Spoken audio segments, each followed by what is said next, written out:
Welcome to the Burson Garage HPHQ Podcast. This one's a cracker, Webby. We want to thank, obviously, NUTOUT, the world's wildest car festival, as well as Burson Garage. Make sure you get on bursongarage.com.au and register for that because they're a big supporter of the show. And the show tonight, we've got two really great dudes on. We've got Simon Judd from Elite Custom Interiors. Doesn't he build some of the best insides you've ever seen in a car? He does. He's awesome. He's been involved when we interview him. I'm sure he'll touch on a lot of those cars. But he's built fabricated some of the best interiors from XY King, and his brother's wagon in particular was so unique and so different. So yeah, I'll be looking forward to having a chat. I know that Pro EH is our producer Jack, one of his favourite street machinists. So and I actually went past the shop today, and Simon does some insane needlework. He's just a machine, and from terms of visionary and everything, it's got to be one of the biggest creative parts of building a car, right? Yeah, very much. And I could just hear half the conversation there because I've had it with him for quite a while. But he'll be talking about how everybody leaves it to the last thing, and but see, the painters actually think that as well. So, but I'm sure we'll cover that with him. So yeah, really looking forward to having a chat with Simon. He's a great guy. And who else we got on, J Benz? We have Hayden Wilby, who owns NUTOUT from New Zealand. He's ready to go. His car's been doing some crazy stuff at some events, so as he always does. And he's a bit of a content maker as well. So he documents his travels. We're going to have a chat to him about that and what it takes to do that. And yeah, I guess also we want to tell everyone that Rocky Nats is on sale still. You can get limited spectator tickets, but entrants have closed. Well, I've been telling you, and I'm sure everybody thought they're just saying that, but no, they were finished last week. Yeah. And we are absolutely full to the brim with entrants, and that's across the board with elite cars, street drags, burnout cars, drift cars, bikes. Yeah, it is gonna be. It's gonna be a killer. I know you're across the list, mate. I am. It's going to be a good variety of some absolutely wild stuff. Yeah, absolutely. We've got to have quite a few good elite cars, and we've got 8 unveil cars. Wow. So, which is pretty good for a regional show. And absolutely. And those unveil cars are quite different, quite unique, and looking forward to that. Really excited by that. I love the regional stuff. It's just going to be absolutely brilliant. I can't wait to get up to Rockhampton and certainly watch everything unfold. All right, let's get on with the show. Let's get on with the show. But just one thing before we do. I believe you painted your engine bay and your Commodore. How'd that go? Well, it's been done, mate. We can't thank, all the people involved that have been helping, me and my mates and everybody and other people who are involved in helping. I've certainly got barely any fingerprints left from rubbing down. Good. I've been doing plenty of that. At least you're on the job, mate. So fantastic. That's right. Absolutely. Yeah, I like to be involved in stuff. I've been fiddling with cars for forever, so it's nice to be able to, to do some stuff on your car. It gives you a bit of more sense of pride, I think, if you can chip in a little bit. Awesome. Good on you. All right. Look forward to seeing it done. I look forward to doing a burnout. That sounds good. All right, let's get on with the show.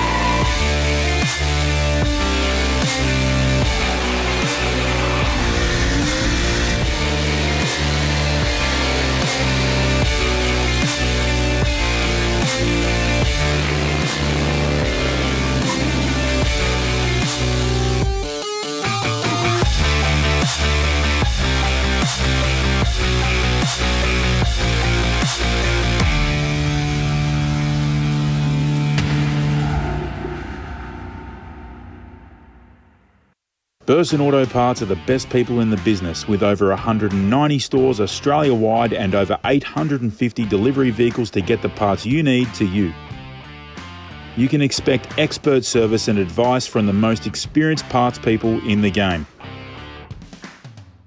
There's a $70,000 big brand giveaway, and all you need to do is join free at bursongarage.com.au.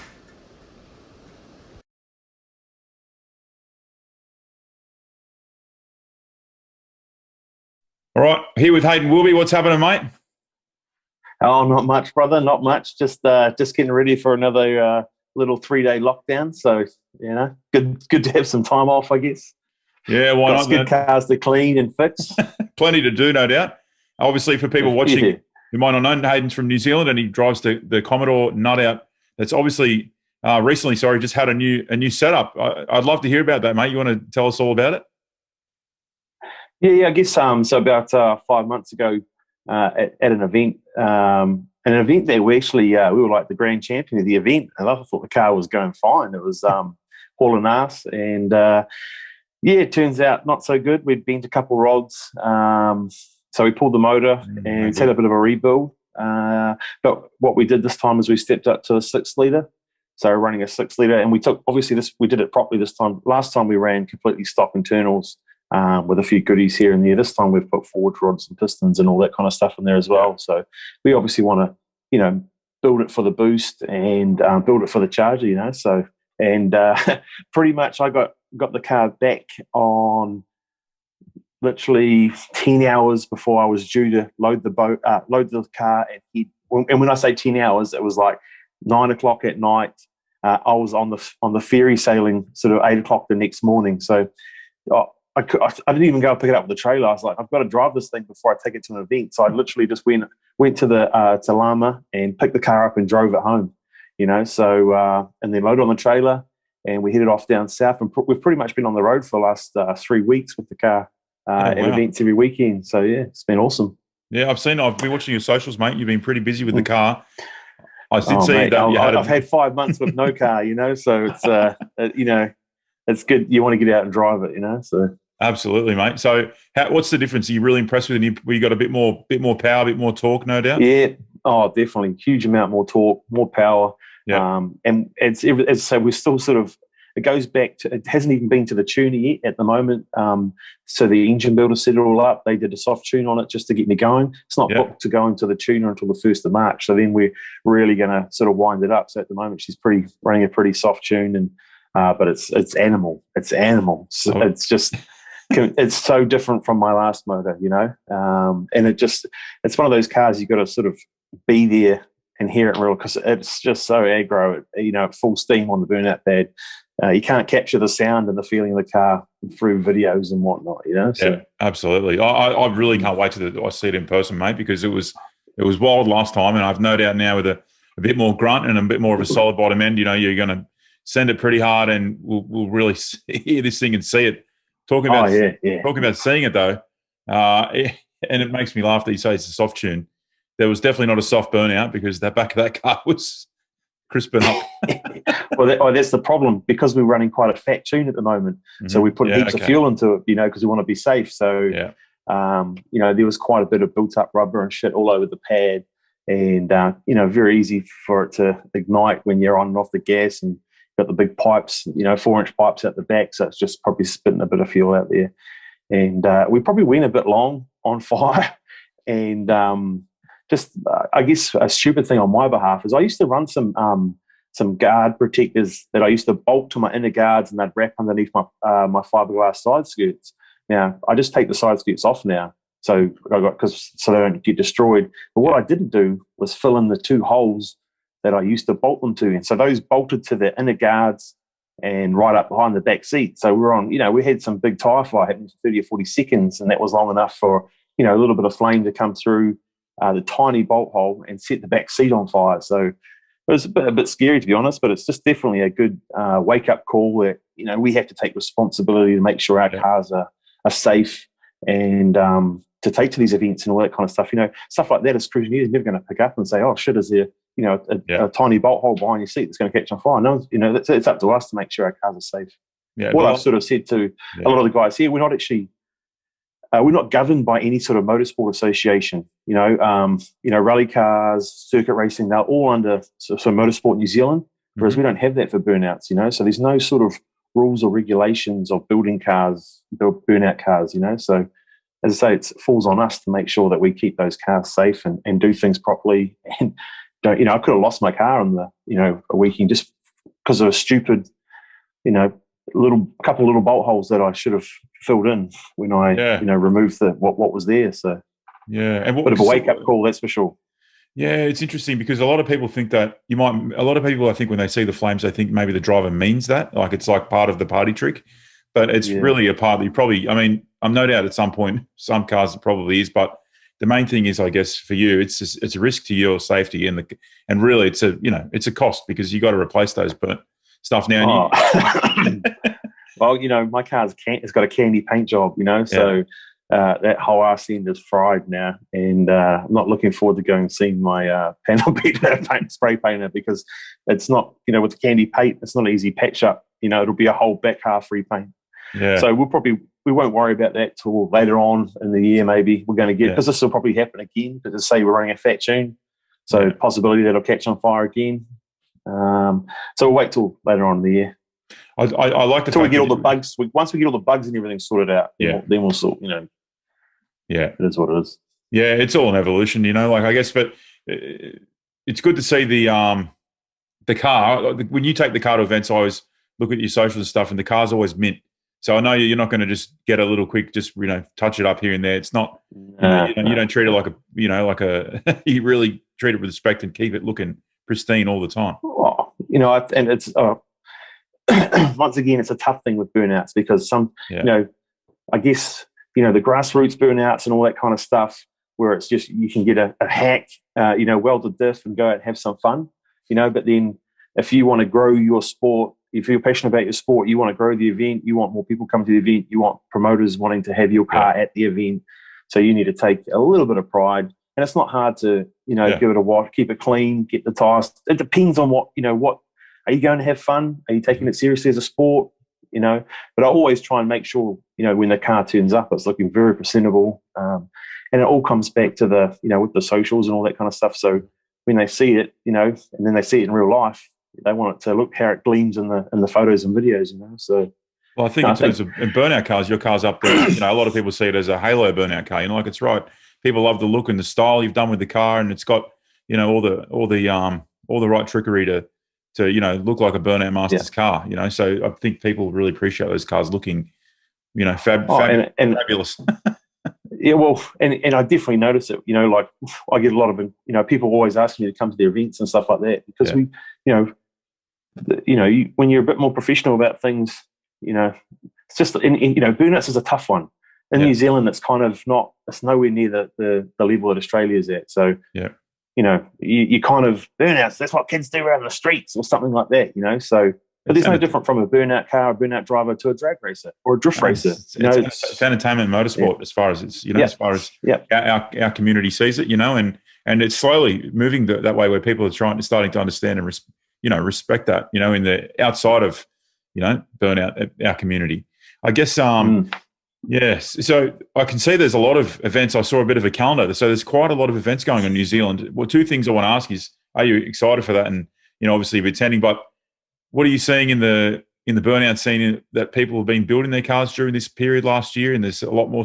It seems to be through your YouTube channel and stuff. I guess we get to see a lot of New Zealand stuff through Fitzroy Motorsport on YouTube. Make sure you check out Hayden's Fitzroy Motorsport page on YouTube. There's plenty of good stuff going on there, mate. It's really good to be able to see, another, region's skits.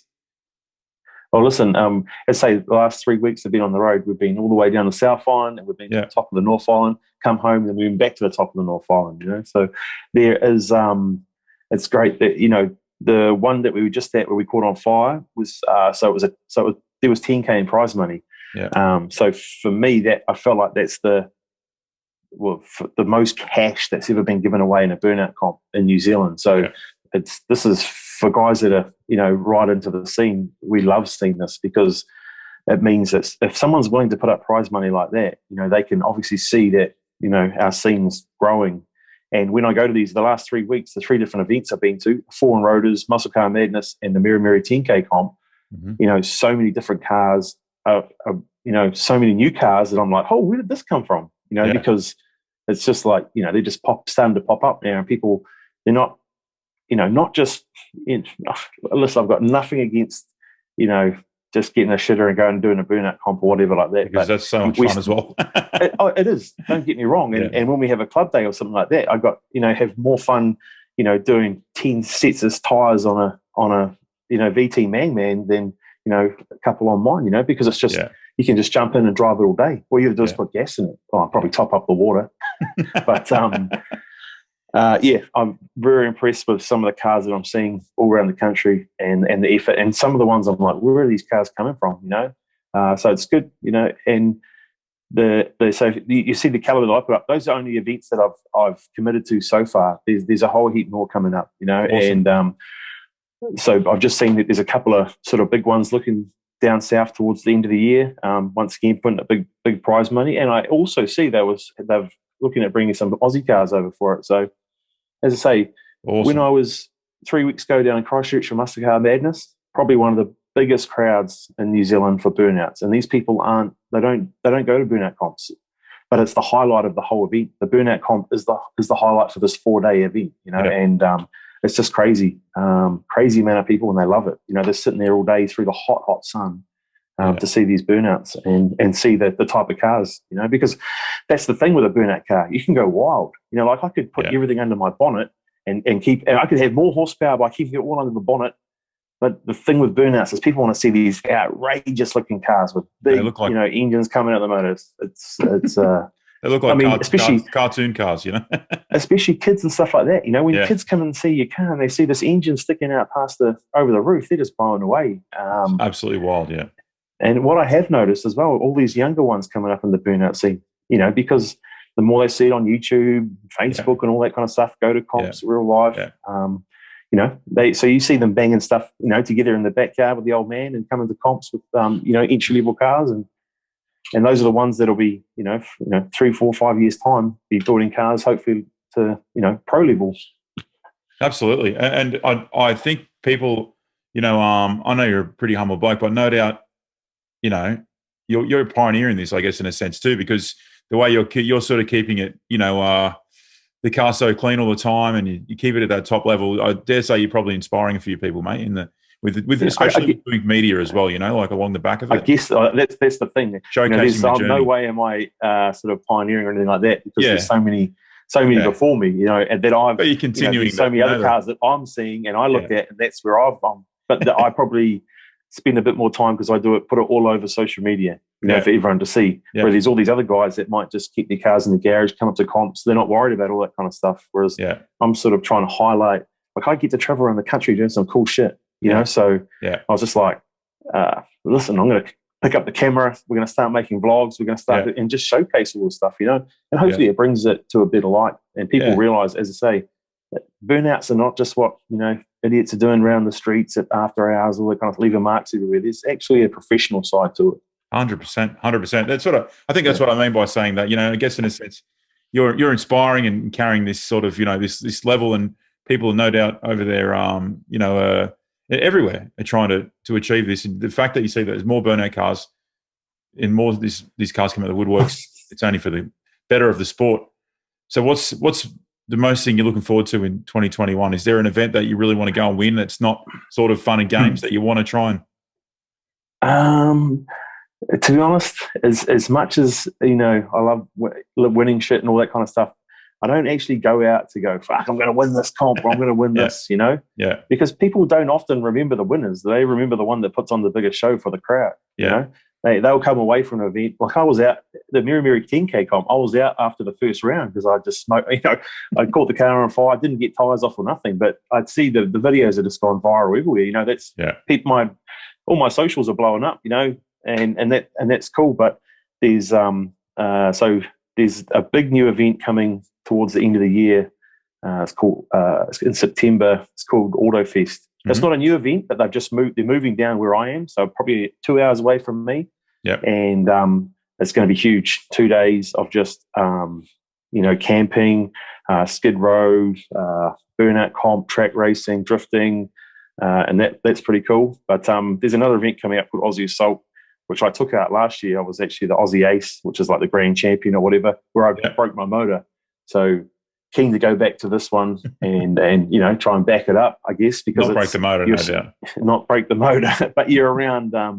It's all Aussie assembled cars. That's what it's based around. Okay. So that's what Aussie assembled cars are my favourite. Fords, Holdens, Prizes. I love them all. So to go at an event around those is pretty cool. But yeah, I mean, there's heaps of events coming up that I'm keen to get to. Well, you don't build in the muck around, mate, no doubt.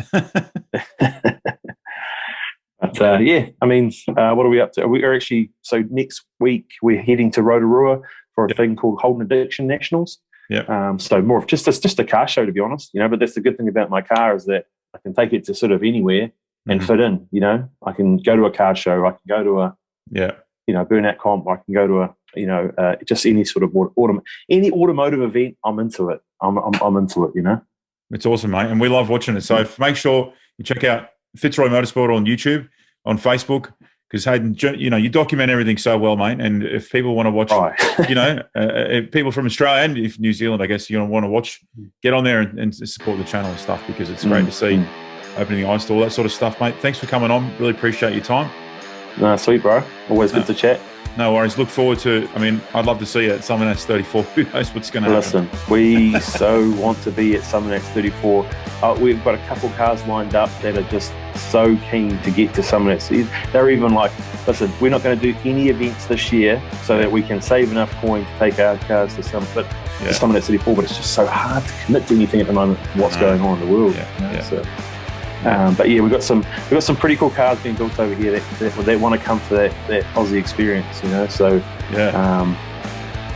I think when I came to Simon Judd 32, and checked it all out, I think once you do that, you hop, and that's what makes you want to achieve more. And that's what when I come back here, and that's why I'm doing the Facebook and the YouTube and getting to all the events, because I've got this passion for this. For the sport and what we do, and hopefully other people get that as well and get into it, because the more like-minded people, the better events go, the better, better everything happens. Absolutely, mate. Absolutely. And I think that you probably find a lot more people from New Zealand, I guess, from you promoting it, I guess, in the sense through your own channels, the sport and itself will no doubt aspire to come to Simon Judd and stuff after. I fully believe that. There's heaps of Kiwis that come over, but I guess it's just a cost barrier, It's about a 20k round trip, to take a car, with everything included. So it is costly, but it's one of those bucket list things, I think. It was, and I remember at Simon Judd last year at Simon Judd 33. You were the first car to kick off the burnouts on the Friday. I remember that forever. I remember standing behind you there. That was awesome, mate. But all right, we hope to see you at Simon Judd 34. We'll see what happens. Yeah. No worries, mate. Thanks for coming on. All good. No worries. We'll talk to you. Appreciate it, man. Bye, mate. Street Machine. If you don't read Street Machine, follow their YouTube channel or visit their website for great content. What are you doing with your life? Nothing. That's what you're doing. For all the latest on all things Street Machine, visit your local newsagent, buy a magazine subscription on their website now. They got all sorts of mad stuff. Turbo taxis, LS-powered MX-5s, and the best street machines Australia has to offer. Do it now.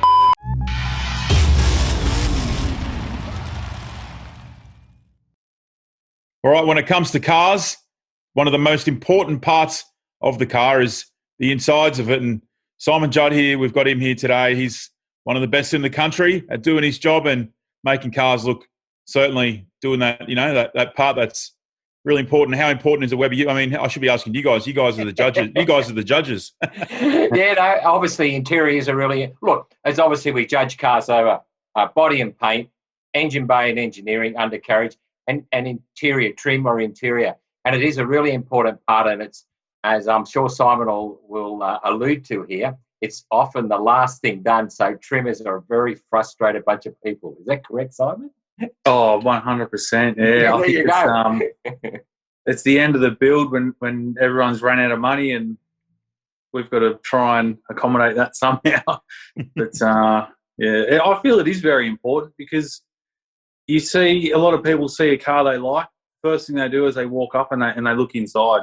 So it's, I feel like it's just as important as every other aspect, really. Well, it is just as important, and that's part of, back in the day, without boring everybody with the details, back in the day we had, when we introduced superstars, we had the certain categories. So if you were a trimmer, or say a really good trimmer, but you couldn't afford fantastic paint job or whatever, you could win top trim overall. And that's part of what that whole street scene was about. And a lot of people have done that. I've said great trims or great paint, but the overall car may not be compared to the top car. So, so as you said, trim is very important. And give us a bit of a rundown on the sort of what you get, how you sort of start right from the beginning if you're doing a lead interior.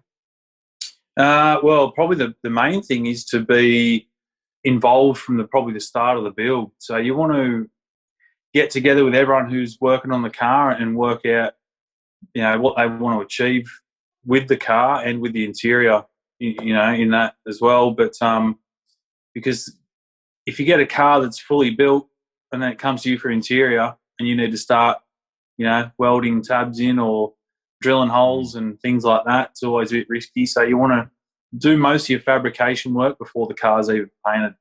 It's probably the first step, is just to absolutely. And I'm sure you've actually heard me honk on about this forever, about planning the build and being part of the overall process. So you need your painter, you need your body guy, you need your trimmer, you need your mechanical guy, you need everybody involved from the start, don't you?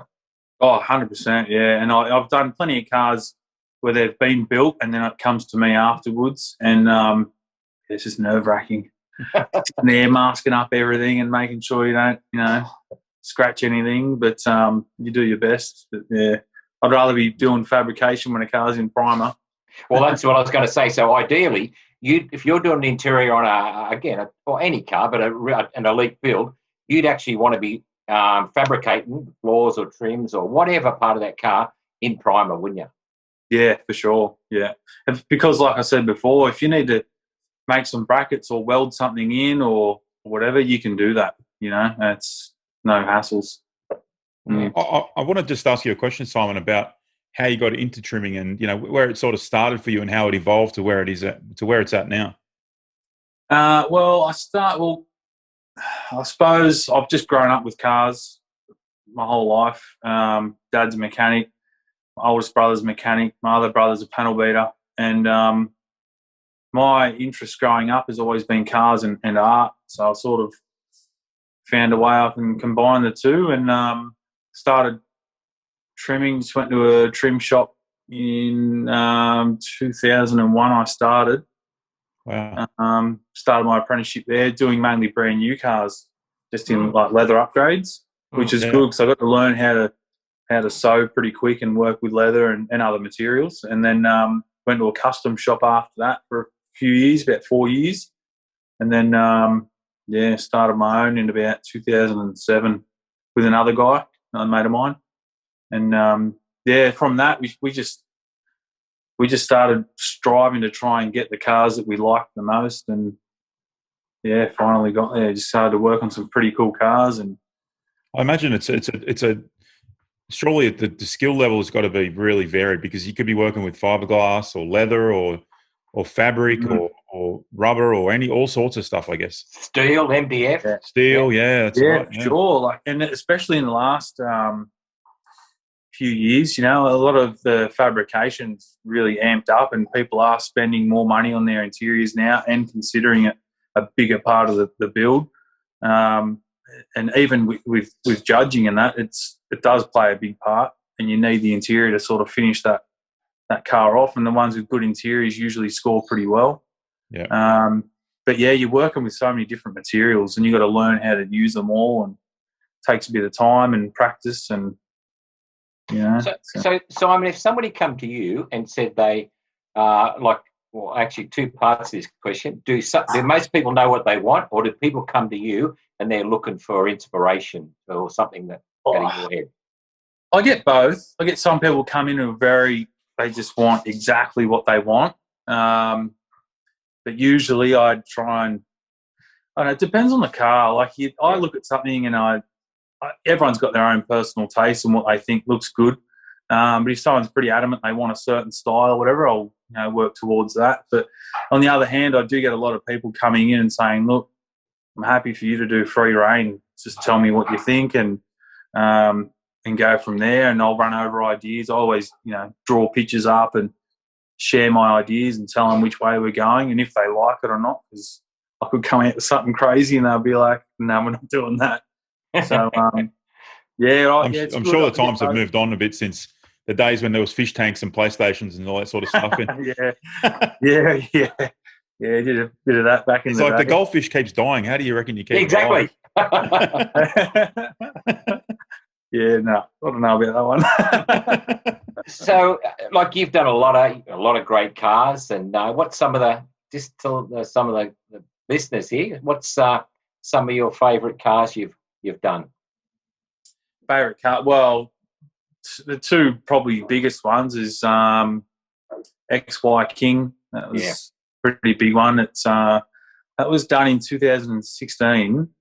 And Simon, the owner, he's just looked after it so well. It looks like the day it was done, which is good, because sometimes you see your work a few years later and it's a bit worn. But he's really looked after it, and it shows. But and the other one would be my brother's car, the EH wagon, Pro EH. Didn't that car just absolutely hit the whole scene? It just bang! It just was out there, wasn't it? Yeah, I know. It's funny because we were building it for so long. You see it all the time. It was in my shop for a couple of years, I reckon, probably 18 months, 2 years or something. And I was seeing it all the time. So when it was done and it was out there, for everyone else to come and see it and go, "Oh, this is fresh," and I'm like, "Fresh?" I felt like I've been looking at it for years, But but when the whole thing did come together and we finally put all the interior into the car, and we all stood back and looked at it, it felt like it was something different. You sort of look, admire it and think, "Oh, this is awesome what we've made." So that I really enjoyed doing that one, even though I didn't get paid. Didn't get paid, no. But but the satisfaction was huge with that one for sure. Yeah, absolutely. Does he help you out? The favour goes the other way, or what's the? Yeah, big time. Yeah, he's that. My brother Ben, he's the mechanic, so he's helped me out too many times. So yeah, that's good. Definitely. So what cars have you got these days yourself? Oh, I've still got my Capri, a '69 Ford Capri. Had that since 2002. Yeah. I'll probably never get rid of that one. I got that. I got a '38 Buick, which is just a project for years to come, I guess. And me and my two brothers got a HK Monaro that we'll build up. Yeah. Yeah, nice. Yeah, nice. It's interior, I feel like, is. Does it give you the shits? Let's say when someone builds a big car and spends $100,000 on the motor, and they come and they want to. Is it? I feel like Trimmed and they go $10,000 or something like that. Oh yeah, I've said this before. Like, I feel like people are so they'll buy parts easy. Whatever the cost is, they'll pay it, and that's fine. But when it comes to paying for labour and for an interior, it's like, I think people probably don't understand how much is involved, and that's how labour intensive it is. That's the thing, isn't it? Yeah, it is, and to get things right does take a lot of time. Sometimes you're creating stuff from nothing. You got nothing to even start with, and it's like I guess you start with a roll. You're sitting there and you're scratching your head and you're being creative, and you've got a roll of fabric and a big pile of MDF and springs and metal, and you're thinking, I got to make this, and then you sort of get, and then I guess it snowballs from there, I guess. Yeah, pretty much. Usually I'll get like a pretty fair idea of where I'm going with it. Yeah. But even then, you can start building something and then it can change. Like, I was working on a car last year, and I had an idea to put a console here and the buckets in the rear. Mm-hmm. But then I couldn't fit the console because it was just the tubs are a bit big and it just wasn't going to happen. So the whole idea had to get changed sort of halfway through, and then you got to adapt, keep the same style but change the whole thing. And there's times you just stand there just staring at it, just going, what am I going to do here? Scratching your head like this. Yeah, pretty much. So, Simon, when you're judging an interior, what would be, there's a whole lot of things. I understand that, and most people realise that, but what would you say would be the three major things that you're looking for? Probably quality of the finish. Yeah, always. Mainly, because you can have a very basic interior, but if it's perfect, then that will score well. And then also, I'd probably concept as well. It's got to probably fit with the car and have the right proportions to what you're achieving. You know, like some cars will have the 2 buckets in the rear, but the seats are way too big and they just take up the whole back window, or things like that, or they might have round shapes everywhere, then just a big square dash and a square console, something that won't really match. So you want that to try and look like it's all supposed to be there. And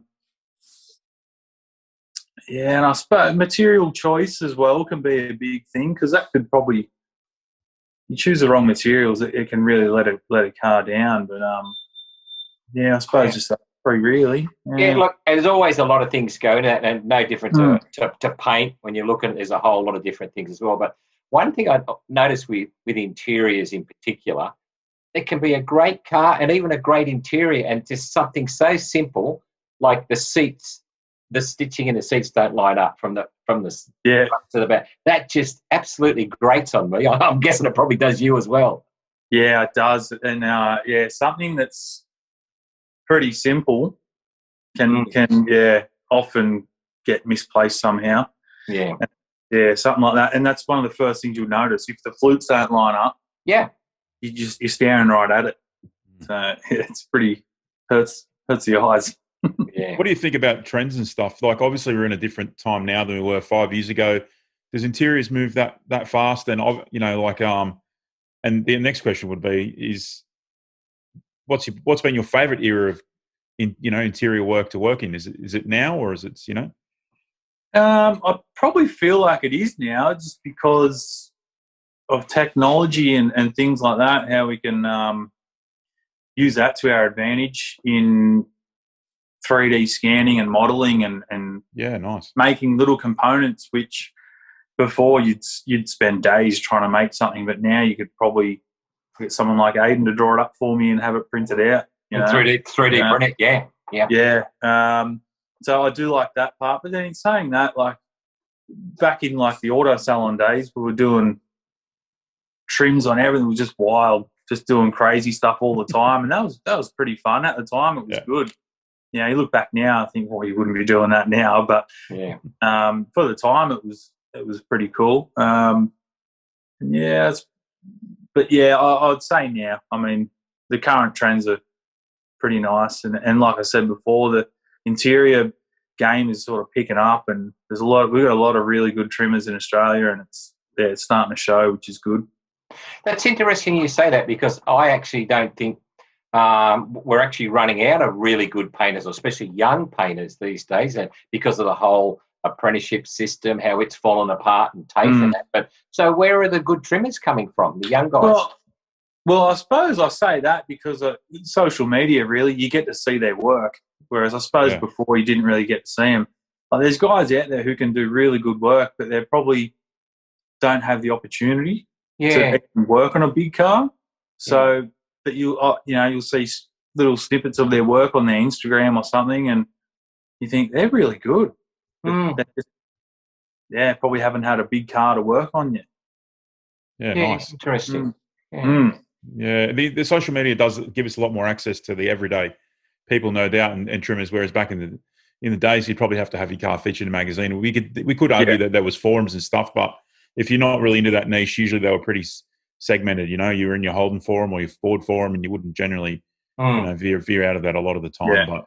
But I certainly know that if I'm walking around Summernats, on the oval on a Saturday, looking at just the show and shine stuff, I'm looking inside the car a lot of the time, because it's if you sort of, a really great trim can just change the whole car. Yeah, it does. And I feel like even if you see a car with a good trim, you feel like they've taken the time to do that. So they've clearly taken the time to do the good with the rest of the car. Yeah. Then you probably might look at the car again and think, they've done a good interior. What's the engine bay like? And then you might even stick your head underneath as well. So. Have you got a car that you've done over the years that's probably your favourite? Regardless of even whether it's been the most winning, or it's just the one you really like? Oh, I can't go past my brother's wagon, I think, just because it was just a bit different. Yeah, and it is really different with that flowing bench and that. Yeah, and I think if I had that concept, or if it was a customer's car, whether they'd let me do that, which I just told my brother I'm doing it no matter what. So he was good. He sort of came up with the idea with me as well. We sat down and drew it out and worked out what we're doing, and we're both on the same page. I think he just wanted it done quicker than what it actually took. Of course. So what's the future hold for you, mate? Well, this year should be a pretty good year. Got some big cars I'm working on. So pretty keen to get those done and get them out there. The next show's coming up, so Motor X will be a big one, and then Summernats. So I think there's going to be a lot of really good cars at those shows. So can't wait for that. There sure is. I've got that many new cars on the list, so I'm the same. Yeah. Looking forward to starting with Rocky and Rocky Nats, and then straight to Motor X and Summernats. Yeah, it's going to be good. They're going to be massive. I think the crowds will be big too, because everyone's itching to get out there and have a look, especially with all the new cars coming out. So I agree. I'll be there. That's for sure. Awesome, mate. Look, thank you for your time. Really great having a chat, Simon. And no worries. Give people a real insight into interior, because there's no doubt whatever tradesman, whatever part you do, the painters think that everybody spends too much money on engines, but I definitely know it's such a big thing with trimmers. It's the last one, and they reckon they've got no money on the left, and they're always in a hurry. That's why you get the fab work done during it, so we can do our thing. True. So the note of today, the lesson is, if you're going to do a car build, involve the trimmer from the start. Absolutely. Exactly. Yes. Good stuff. Well, thank you. Thanks for having me. No worries. Thanks for coming on, Simon. Appreciate it.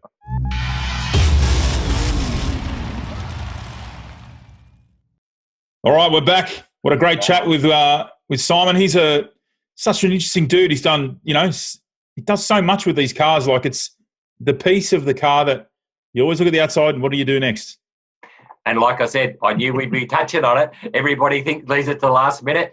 He reckons till they run out of money, and then all of a sudden they want this killer interior. But look, he is good, and he, as he touched on there, he started very young and he worked through a lot of really good tradesmen. So he's ended up in a terrific space, and he's got that much work now. He's probably got a year, if not 2 years worth of work in front of him. So looking forward to what, and it's a little bit like anything. If people actually, if they go to him with a little bit of an idea, but leave him to do his thing, he will absolutely do you'll see some amazing interiors in the next couple of years. And it's no lie that he sees a lot of interiors, and he's a judge also at Summernats. So, if anyone's, he's got obviously an eye for detail. So no doubt it's good to see both sides of the fences combined. Yeah, look, and that's always a bit of a juggling act with when you're doing really top-end elite interiors, and then you're also a judge. But I talk to him through the year, and if he's got some really killer cars coming up, like that might be really potentially top judged or in the top 5, or maybe he won't judge that year. But or if he is, that he definitely doesn't get involved in any of that judging. But we've also got to be, perception is such a big thing of judging. Of course, so if he just say he's done 3 or 4 cars, well, he won't be judging that year. I've got a couple of other good guys, up and comers as well in the interior and trimming. So, all good. Yeah, awesome. And no doubt, it's a good game to have a bit of competition and rivalry between trimmers, or if you even call it that, because it is. The bar just keeps getting lifted all the time. Yeah, we'll touch on another guy there, Brent Parker. He's a young guy. He's doing some awesome trimming as well. So I'd like to get him involved at some of the judging as well. So then when he's got cars, Simon will be judging, and then when the other way around, it'll be Brent. So awesome, mate. And obviously we had a chat with Hayden. He's doing some crazy stuff around New Zealand, setting his back tyres, at 1 million miles an hour. So it's good to see him. Such a passionate guy about the scene, he's great. And I really love the fact that he documents everything that he does. It's because in 5-10 years' time, wouldn't it be great? It'd be great to look back on, if you're the content producer, look back on the stuff that you've done, because, imagine some of the footage we've had if everyone was documenting everything they did all the time. Yeah, great. Yeah, look, he's a real pioneer over there in New Zealand. He just, like we always say, I reckon that the word we use on this show more than anything is passion, and because there's just so much passion involved, whether it be an elite car, burnouts, whatever it is.